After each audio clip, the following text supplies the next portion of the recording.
What's up, y'all? It's FresiaDaTruth in the booth, and you rocking with Nolazine TV. Okay, well, you want to see that TV because I ain't said TV, but it's good. Oh, my bad, I'm because I messing with you. seen. Man, we gonna run that. I ain't Okay. tripping. I had seen, I'm thinking about y'all username, so I'm like, it say TV on It it. ain't TV no more. It's No more? media. Okay, all right, all right. And I'm going towards the media. Gotcha. Cause it got a lot of bloggers and stuff, and I don't want to be a Right. blogger or label that. So I'm just be full media. Okay, for sure. Gotcha. So let's jump straight into it. Tell the world. I'm like, where you from? Oh, well, I'm from the West Bank of New Orleans, or New Orleans, the greater New Orleans area. I know y'all be jeffing down on if the West Bank New Orleans or not, but I'm from the West Bank. Gotcha. So for the people from the West Bay, you gotta tell your section. Okay, well, yeah, like I was telling him, I grew up all over the West Bank, but mostly Harvey area, old Harvey area. Gotcha. So growing up, who inspired you to actually become a music artist? One of my top three is Lil Wayne, of course. I always grew up listening to him. My daddy listened to him. And to add on to that, Nicki Minaj. Nicki Minaj is my favorite rapper now, and been for a while now. Yeah, those two really, to be honest with you, now that I can see was the most influential in my life and making me want to do music, to be honest with you. Wayne, because he from the city, he put on for the city, and just how young he started, you see the talent and all that he's done. Same thing, everybody from the city, to be honest with you, Soulja Slim, Master P, Juvie, all them. I look up to them, I really do. And Nicki, with what she doing and how she ran the game for 10 years and still is, I gotta give her props. Gotcha. So, how do you feel about, with the internet going against Lil Wayne, like actually thinking that, Kendrick Lamar can really, see Lil Wayne? You know what? That's crazy you asked me that question because I'm a big Kendrick Lamar fan too. I grew up listening to Kendrick as well at a young age. Not as young as Wayne, of course, but I was still a little girl. And the fact I see people from down here like Jeffin for Kendrick I think it's a little messed up because it's just the principle. I'm not saying Kendrick don't deserve it or is not talented because we do know that he do deserve it. He had a great year. He's a great rapper. He's a real spitter in my opinion. He's a lyricist. But it's just the fact that you denying somebody that put in all this work for all these years, the keys to their own city. That don't make no sense to me. And people saying, oh, you talking bad about Kendrick. No, ain't nobody talking about bad about Kendrick. That man got props. He that dude for real. But it just don't make no sense to me. That's like they would have a Super Bowl in Compton and they going to choose somebody else to do it besides Kendrick. It just don't make no sense to me, And yeah, I think it's down bad. I really do. I think Wayne deserved it, and I think they stole it right from under him because of all the issues that he has with Roc Nation. Mind you, I don't know them people, probably never will know them people, but that's just my opinion. Wayne should have been the headliner for that. And just last year, they was saying that they was going to give it to Wayne. So why buck somebody's head up if you was going to give it to somebody else? So. Well, it's kind of crazy how you said that because it just shows you that but New Orleans, but your city will actually go against you to the world. Definitely. But that's not normal. Because, ain't nobody from New York going against New York, nobody from Atlanta, Right. So, but it shows, it speaks volumes right now. It shows that, but your city will actually go against you, to the world, but I get you, your city going against you to your city. But, to the world, dang, are you going to ever have our back? I mean, like I told you, the amount of people I seen from down here that was siding with Kendrick, 100%, even saying Wayne don't want to see him, Wayne don't want to see him. Are you crazy? Be for real. Lil Wayne is one of the most influential artists in the game, period. And if you think Kendrick Lamar done been in that a million times that he done been influenced by Wayne. So it's not in people saying it's in the apprentice surpassing the professor type thing. It's nothing like that. It's just principle and his morals, and they went against the grain giving it to somebody else. Already, like I said, already was telling this man he was gonna do it. He's stamped in the game, been stamped in the game for years. He should have did it. That's point blank period. It's Hey, I always treat it like this, but that's them people business. The people gonna move how they move anyway. right. No, I agree with you. Me personally, I would have loved to see Wayne up there. Right. I think he should have been up there, and I think he deserved it. I would have loved to see Cash Money in No Limit. I've been an advocate of that, but it's not gonna happen. Right. But anyway, so how did you come up? With your rap name. Well, my real name, my legal name is Fresia, so that's already real. It's not a common name. And the truth, it's not from iaDaTruth, by the way. Actually, when I came up with that, it was like, oh, like iaDaTruth, and I didn't even know who iaDaTruth was at that time when I started Hey, rapping. but it's Trey the truth. But I interviewed Trey. I ain't want. If I want you to keep saying Tay, he'd be like, oh. Oh shoot! Oh, there you go. Look, there you go. I'm sorry, Mr. Tay. Yeah, iaDaTruth. Trey. I did say Trey. Oh, I thought you said Tay. No. I said Trey. Oh, okay. I thought you said Tay the truth. I'm like, oh no, don't say Tay the Trey, truth. from Houston, right? Yeah, from Houston. Yeah, from Houston. And I was like, you got it from him, and I didn't even know who he was at first. And I'm like, no. And I listened to his music. I'm like, oh, okay. But I already had it, stamped. You feel like you the truth, so you I didn't feel even like think I'm about him. exactly. I feel like I'm the truth. So it's just my name for Sia with the $, and then the truth because I feel like I'm one of the best to do what I do, in the rap and stuff. And so why you feel like you the truth?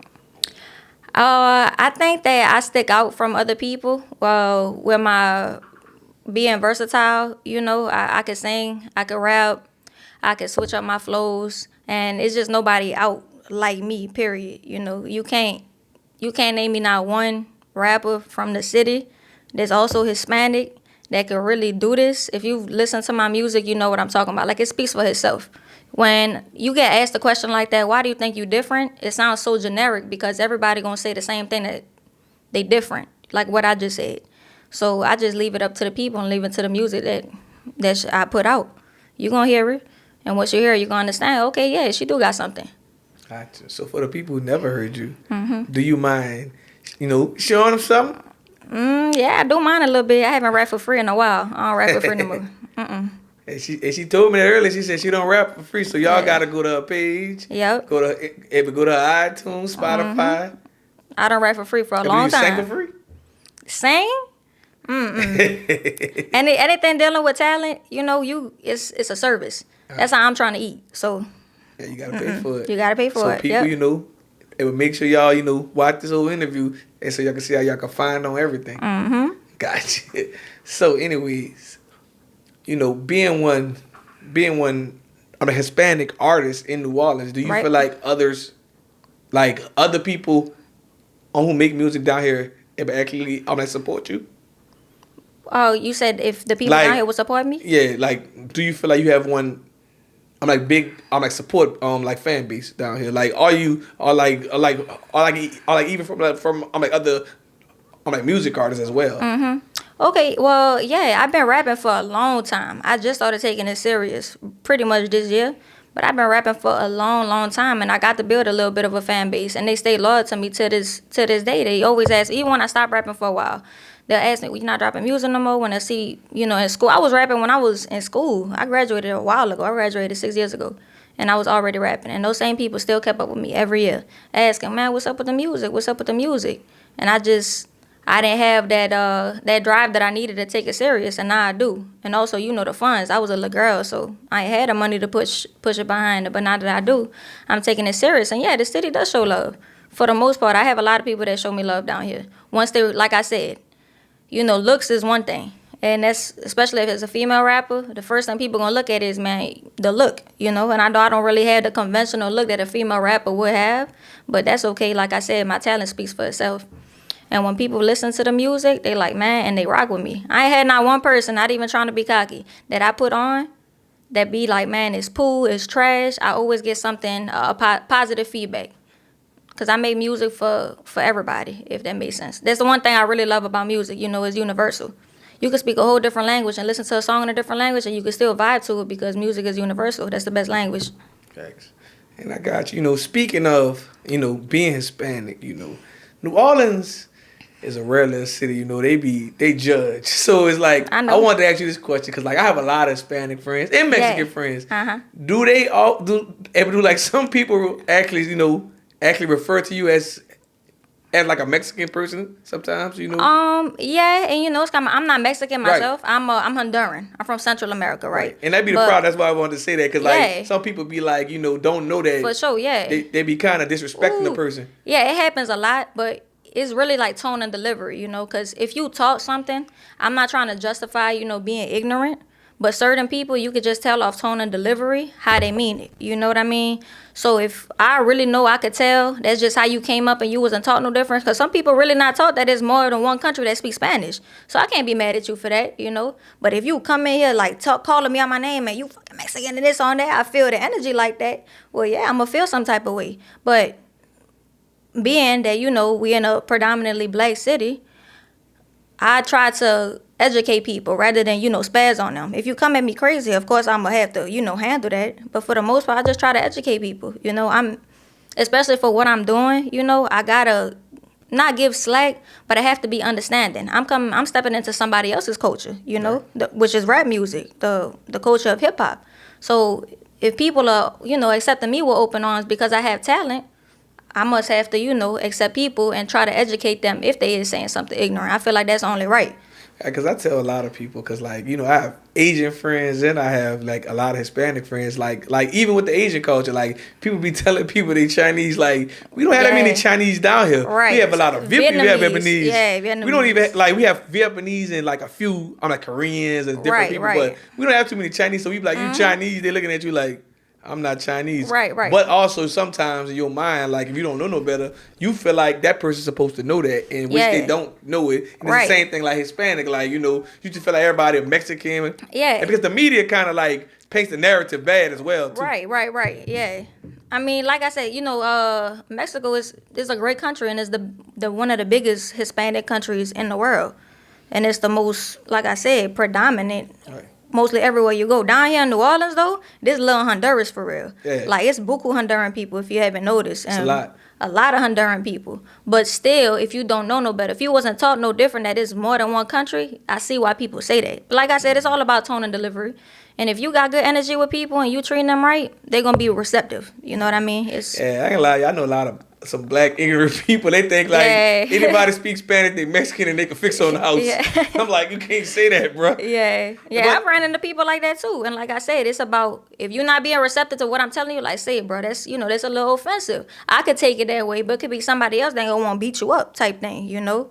And it has been situations where, I've been wanting to try to get it on because you're not listening to me. But you disrespecting me. You keep disrespecting me. Now, if I told you 1, 2, 3 times, you just playing with me at this point. Like, you don't care. And that's messed up. Because if I would say something offensive about somebody that's outside my race group, I would expect to be corrected too, you know. So, like I said, it's give and take. Right. Yeah, it's just like a lot of people don't really know what people actually face down here, even when they're different cultures. It's like, you know, even if you like Hispanic and you trying to deal with like a black dude, like a lot of people know the parents don't be liking that. Mm-hmm. And it's like with Asian too, like when you trying to cross date, you don't know what people be going through. That's true. Yep, that's very true. Yeah, because but I seen it firsthand, like with like a lot of different people. I'm like, man, them people like you know, but y'all can like each other, but like. Hey, but they got families that like cut the person all the way off. Mm-hmm. Oh yeah, you like him? Well, stay with him then. And that's another thing, you know, that if God is willing and I make it to somewhere where I have a bigger platform and get to speak on these issues, I love music, but that's something that I like to talk about too, and I've always talked about actually. You're on a big platform right now, man. Okay, you're right. You're right. My bad.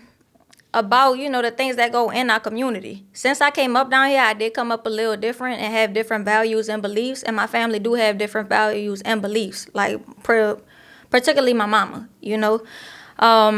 The Hispanic community can be very ignorant and can be very racist, you know, and that's like I mentioned to you earlier. You know, I'm stepping into somebody else's culture and using something from their culture to try to benefit off it, not just because I love doing it, but I like it to evolve into something else. Well, eventually I can make more money off it, right?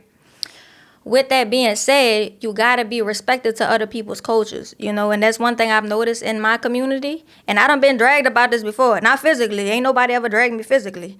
I'm talking about verbally. People feel some type of way when I speak out about the ignorance of my community. I want to elevate my community. I want to, you know, break the generational curses. And one big thing about that is the racism and colorism in our community. And people hate when you talk about that, but that's the truth.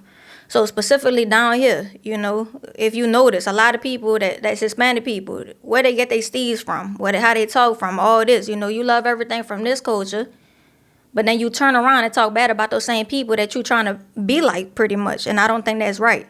You know, and I done got it, like you said, with my family members. I done got into it. You're not going to talk crazy like that, not in front of me. Because I came up in a place, like I said, it's predominantly black people. and a lot of black people have done good things for me. And you have a love for a lot of black people. Yeah, exactly. So I wouldn't let nobody play with my partners or play with my friends. And I do that for a stranger too, because it's just not right. You know, it's just not right. It's crazy because hey, but I'm like next door neighbors, right? But they're white. They listen to all old school black music, but never speak to none of their black neighbors. Yeah, you see? And I'm like, but you love our culture, but you Right. wouldn't speak to the black neighbor on side you. That don't make no sense. Like you wave at them, they'll look like. That's what I'm saying. Crazy. That's what I'm saying. People don't understand how that makes you look stupid. To me, that just makes you look stupid and ignorant. You can't like everything about somebody's culture or somebody's background, and then to that person act some type of way because you was taught that. Like I said, when it comes to ignorance and racism and all that, it's only so far where you can have the, okay, well, he came up like that.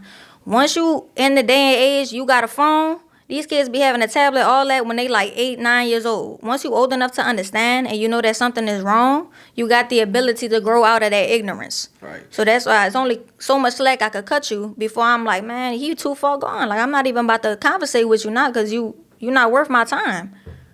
Yeah, a lot of people just don't know. Actually, they have real, like racism out there. Like I didn't even realize, like they have Hispanic and Mexican people. Like, but you shouldn't talk to him. Like, but your life already hard. Why would you go talk to a black dude? like they be really mad at that. I know. That's people don't even realize that. Like, you be trying to date these girls out of these other races. Meanwhile, the whole family don't like you. Yeah. And you come in the house and you don't even know you a whole prime suspect. And that's the things I'm trying to tell you, that from small, like I remember being small, hearing all these messed up things and hearing it. And like I said, I'm just lucky to been raised down here where I wasn't taught all those things, and we supposed to treat everybody the same. That's all my mama ever taught me. Supposed to treat everybody equally, no matter what they look like. And it's simple as that. Something so simple could turn into something so complicated, though, because people make it that hard, to be honest with you. And like I said, like in our countries, in Honduras, they got black people in every Hispanic country. People don't know that. Or a lot of people don't know that. I tell people, hey, but the slave boat was dropped everywhere. Everybody black boat white people. I don't know where white people come from, but I think everyone has partially black in them. So, like in my culture, in my country, right, Honduras, they had black people. They're called garifunas, right? I'm laughing because you just like kind of corrected me. I was being for you like Europe. I know that. I be being funny. Right. My bad. No, you good. I was being funny. It's okay. Good. But even in our old community, they Honduran. They eat the same thing we eat, talk the same way we talk in Spanish, because Honduran people, we got a little accent too. Like, you could tell somebody from other country gonna be like, you from Honduras too. And they still be talking down about them just because of the color of their skin. So it's a big problem of colorism and racism in our community, even against our own people that was born in Honduras. But the crazy part is, but a lot of black people don't realize they be having Honduran in them, different thing. Like, a lot of people be really like mixed with a lot of things. Dominican, Puerto Rican, Cuban, Honduran. And because you don't speak it, don't mean you might not be part of that. It's in your blood, right? And because I remember when I was young, I had Honduran godparents. And they used to watch Channel 50 all day. And I'm trying to watch wrestling. I'm like, I don't understand nothing. They listen. Espanol playing all day. I realized they got their own soap operas, everything. I'm like, man, turn on 28. They love Channel 50. Right. Okay, but I'm like, well, I'm saying, but I learned, everybody was kind of different. But that was at a young age. Like, some people never even been around it.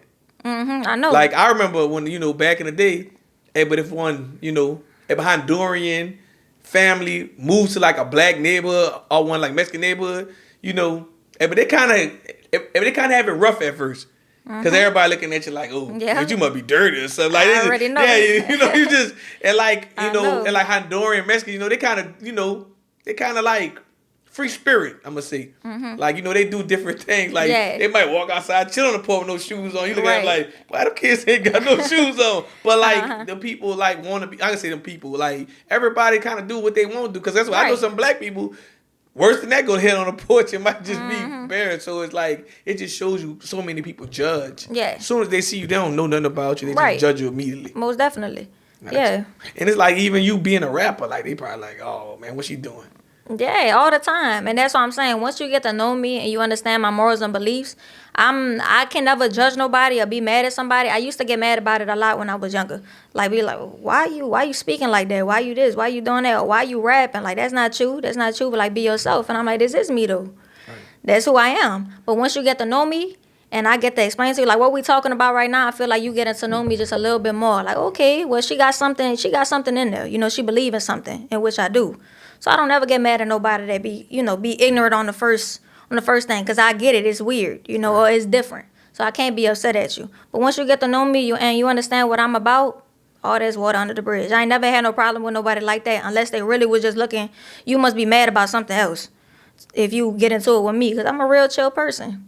Gotcha. And that's the reason why, if I do the interviews, the way I do, I just freestyle and like you have real conversation with people, because like the goal for an interview, I think always should be to learn a person. Right. But not being all that controversy. Like I be trying to I try to help the people to really learn the person. Right. Because like if you learn a person interview, you might actually become a fan. You like, all right, I understand this person's story, so I'm gonna listen to their music. Right. And like a lot of artists don't get why they do interviews or why people.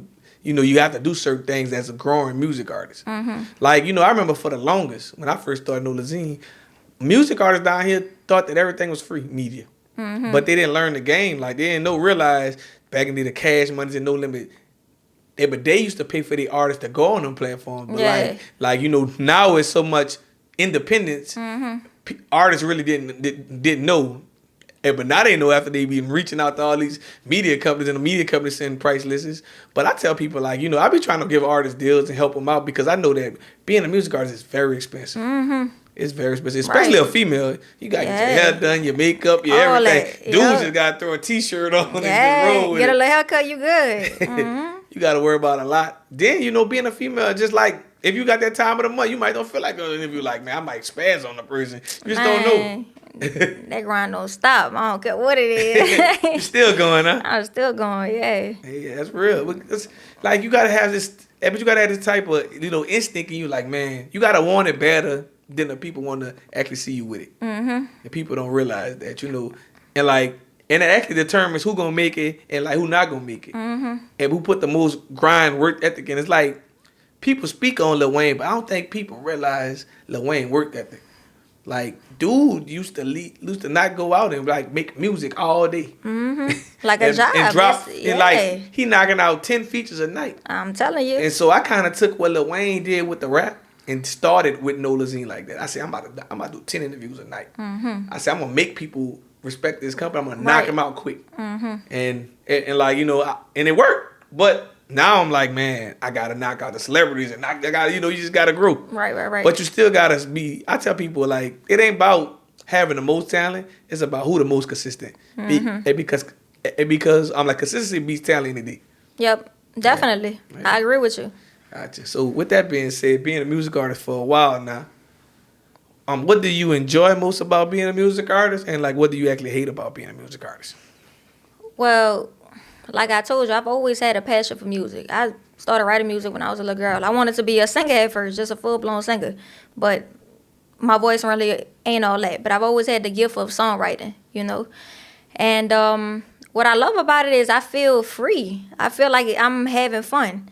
It don't feel like a job to me. It's just something that I was blessed with, a talent that I was blessed with to write this music, and to flow on beats.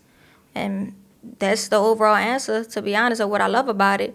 What I hate about it now is, now that I see that, I am growing a fan base and people is waiting for me and trying to listen to my new music, is how it feels like, dang, I got to just keep getting better and better. I guess with certain things that I say or certain things that I write, the hardest part for me is making sure it don't sound repetitive, because I could rap. Like I told you, I have a lot of different flows, a lot of different styles in the way I write my music, but I'm trying to hit the market with today. And to be honest with you, all people that's looking for, I don't know if people gonna get mad when I say this, but this is what I've noticed, is you want a nice beat, a cold beat, right? Something that go hard, something that gonna boom in the car, something that's short. Songs don't even go past 2 minutes these days, if we're being real. And short ABC lyrics. Like I could rap. I could be a lyricist if I wanted to. That's how I started rapping. I was writing some lyricist stuff, but people don't want to hear that. So I guess the hardest part is, since that's not really 100% my style, what I just explained, that's what I don't like about it. That since music constantly changes, in order for you to be relevant, you gotta stick with the times and make music for what people want to hear in that time. So that's what I don't like about it, I guess. Because sometimes I'm selfish with my music. I'm not going to lie to you. I don't always think, oh, well, what do the fans want to hear? Or what the people that want to listen to me? I want to write what I want to write and record what I want to record. But I know that's not how the game works. So I guess that'd be the least thing that I like. Gotcha. So, you told me earlier, and before the interview, if you just dropped the song. Mm-hmm. So, I want you to tell the people the name of the song and, how you plan on making everybody hear it. Okay, well, the name of the song is called Talk That Talk. You can find it on Apple Music, Spotify, YouTube, even on Instagram. You can find it on all platforms. It's streaming on all platforms. Really, with the promotion, I'm not going to lie to you. Reaching out to people like you, reaching out to people like Say Cheese, you need scared money don't make no money. So I'm spending this money to make sure it gets out there. Right. I promote it as much as I can on my social media, but I don't have 1 million followers. So just me getting it out to anywhere I can with the bread that I got, that's really what's helping me. And like I mentioned earlier, I got a performance tomorrow with a person that puts on for local artists, so everybody can hear the song then. And this song is actually a really special song to me because it's my first time rapping in Spanish also. So I'm rapping in English and in Spanish on the song. And it's really great, like the flow switch and just the beat, everything. I'm telling you, as soon as I got out the studio, I'm like, man, this the one. If people can hear this like all over the U.S., I know it could do something. It's just a solid song. So have you ever worked with other Spanish artists actually down here? When I was younger, I did. We had my first engineer ever. His name is Gene. He's Dominican, and he's like the first Hispanic artist I ever worked with. Right. And my other partner, Gio, he's also Dominican, and we all was rapping, 14, 15, just rapping. But I always stuck to English. And now that I'm older and I put on do both. Yeah, everybody that knows me. As you were speaking, I just thought about a music artist I would like to introduce you to. I got to hit him up. But he actually is a Lil Wayne artist. And that's Alan Cubis. All right. That's what's up. You ever heard of him? I don't think so. Oh, yeah. He's dope. He's from here. Okay. And he does both. All right. That's what's up. He's like the... I'm not going to say, but he's like the Honduran Drake. Because, he is his own person. But he does both. And he does it well. Right. So I'm going to definitely introduce you to him. Say less. I appreciate that. Gotcha. Because I think, especially when someone is doing the same thing as you, some people have to hook them up. We don't have no real gatekeepers here. Right. So I think if I can help a person or even just inspire a person by meeting a person that's, in the same culture as you who actually made it far as signing to Lil Wayne, I think that's still, it be dope. Definitely. Gotcha. Definitely is. I appreciate that. I do. So tell us, what's next for you? Well, after I let the single, get some buzz, I really want to see how this single do by the end of the year. I'm thinking about dropping an EP in January, and that'd be my first EP ever. I always used to drop remixes of songs. That's how I started rapping. I just get a beat to a song that I like and write to it, make it my own. But now finally I'm saying, okay, I have enough going on so people can hear a whole project from me. And that project would be called The Shake Back. Just like the DA in my name, it'll be The Shake Back because it's me solidifying my spot in the game. Gotcha. And also, last but not least, tell the world, what can they find you on social media and everywhere else? Okay, so my name on everything, all social media, is going to be FresiaDaTruth. And that's FresiaDaTruth, TRUTH. And that's my Instagram, that's my Twitter, that's all that. I'm mostly active on Instagram. But if you look that up, even at Apple Music or YouTube, my name will pop up and you can listen to the music.